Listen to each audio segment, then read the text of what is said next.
Sitting in Fitworkz Hybrid Training Gym, talking to you about, does it really cost more to eat right? And we get that question all the time, and really eating right is a decision, and sure, there's a cost associated with it, but when we dig a little deeper, does it really cost more to eat right? No. However, saying it costs more to eat right and everybody nodding their heads like sheep in unison makes it easier to turn that into an excuse. But at the end of the day, it's a decision. Affordable options that are healthier than others. You can shop at your best value, our value price local grocery store. Things like eggs and tuna fish are relatively affordable. In-season vegetables are really seasonably affordable. If we look at bulk buying, our poultry, our meat, our fish, believe it or not, the meat counter, the butcher counter of your local grocery store, even a chain grocery store, is likely to give you a discount if you bulk buy. So if you buy 10 pounds of chicken breast instead of buying only 1 or 2 pounds at a time, and yes, you might have to take them home and have a giant 10-pound bag of chicken that you're gonna have to separate out, repackage, and freeze, but at the end of the day, you're gonna eat it anyways, so why not buy it in bulk and pay like $1.90, $1.95 a pound instead of a few dollars a pound. Same thing with your lean ground beef and even things like steaks.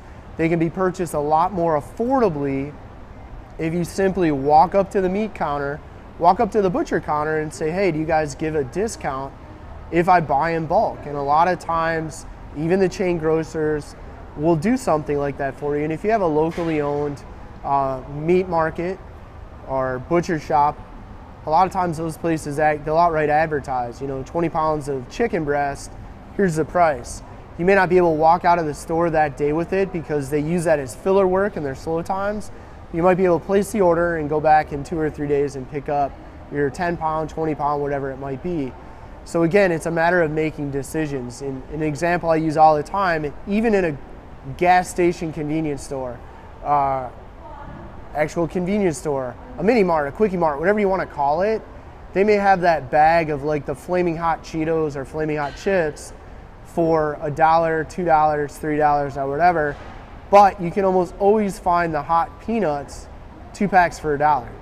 So it's a decision. The peanuts are going to have more protein, they're going to have lower sugar, probably depending on how much portion-wise you eat of the chips, might be similar calorically. You can still enjoy the heat, you can still enjoy something crunchy, you can still enjoy the convenience of the gas station or a convenience store without the price tag. Same thing when we look at drinks. You go and buy the fountain drink at the gas station or a convenience store, you can choose to get one of the calorie-free options, whether it's unsweetened tea that you can add calorie-free sweetener to, or it's a diet pop or calorie-free pop or calorie-free lemonade or calorie-free or reduced calorie juice or whatever it might be. That drink is still convenient and it's the same price as your regular pop or soda, which plugs into why taxing people for what they choose to buy for food is never going to work in terms of reducing incidence of obesity, diabetes, childhood obesity, or anything else, because it's not addressing the underlying issue, which is human behavior and the failure to make a healthier decision. In terms of college students, we got this, Bronny sent me this and asked, say, hey, I'm a college student, what should I do with exercise and eating right? Same thing applies. As long as you're willing to make a decision to make better food choices, maybe put in a little bit extra effort, the better food choices are available. And in this case, the extra effort included reaching out to me and saying, hey, how can I do this best, or how can I do this better? If you're in a dorm and you're a college student and you have a cafeteria and you have a meal plan that's associated with your room and board, for breakfast, go heavier on the eggs or heavier on the egg whites. A lot of times they offer hard-boiled eggs. You just have to ask for them, and go with a couple pieces of toast and butter. Keep your eggs at about a fist size if they're scrambled or whatever, and you're going to be fine. Don't make the mistake I made when I was a fat college kid and turning it into an all-you-can-eat of all the junk food.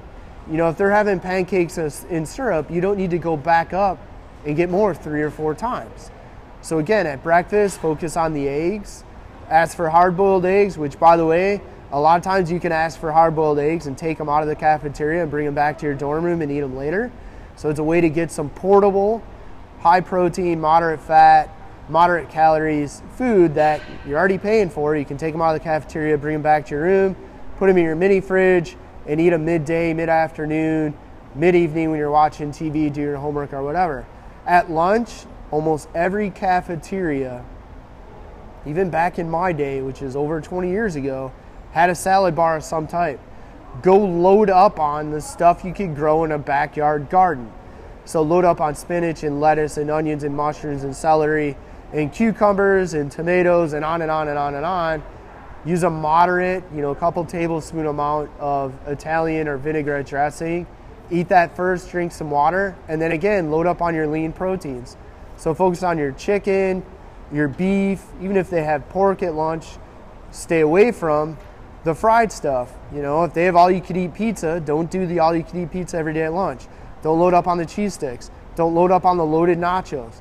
Don't load up on the tacos, etc. So again, if you make the decision, you have your room and board, it includes access to food or the cafeteria or whatever, there's better options for lunch.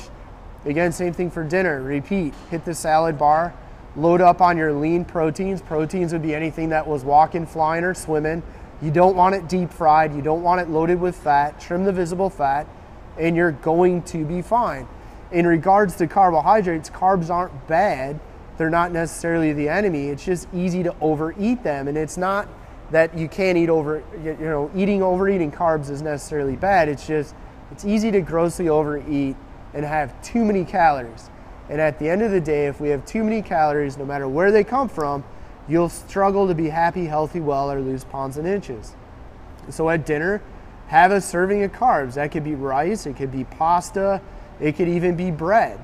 But again, focus on salad bar, lean protein, have some of those carbs. Just like at breakfast, a lot of times the dorm cafeteria, if you ask for hard-boiled eggs, they already have them made and they're sitting in the refrigerator. Maybe for the next morning, if you say, hey, do you have any hard-boiled eggs? You can get 3 or 4 of them, take them back to your room, and again, you have that mid-evening snack when you're watching TV, doing your homework, going to the computer lab or whatever it might be. It's portable, high protein, easy, fits into what you're already paying for with your room and board and access to a meal plan in your dorm. If you're on your own in your apartment, again, it's the same deal. Better choices when you go to the grocery store. Bulk buy your poultry, bulk buy your beef, bulk buy your fish, which means, yes, you're going to have to put forth a little bit of effort. Stop at the butcher department, the meat counter, whatever you call it, and ask, do you have a bulk option? If so, how much? If I ordered today, when can I pick it up? And then shop the outside of the grocery store, which is typically where we find fresh fruit, fresh vegetables, maybe some cheese, a little bit of dairy, and be wary of what's up and down the aisles. Don't load up on the junk, and you'll find that on a month-to-month basis, it really isn't that much more, if it is more expensive at all. I can tell you that if you're shopping bulk, you're asking a lot of questions, you're willing to do a little bit of homework, it probably is going to cost you more to eat right. So there you have it. My opinion, my experience, it really doesn't cost that much more to make better food choices, whether you have kids in school, whatever. It all comes down to making a decision up front. We as a family are going to make better food choices. I, as a college student living in a dorm, eating in the dorm cafeteria, am going to make better food choices, and then being willing to put forth just a little bit of effort. It's not as hard, and it's certainly not as expensive as you might think. If you're looking for great ideas, check out Eat by Color. There's a sample grocery list in here.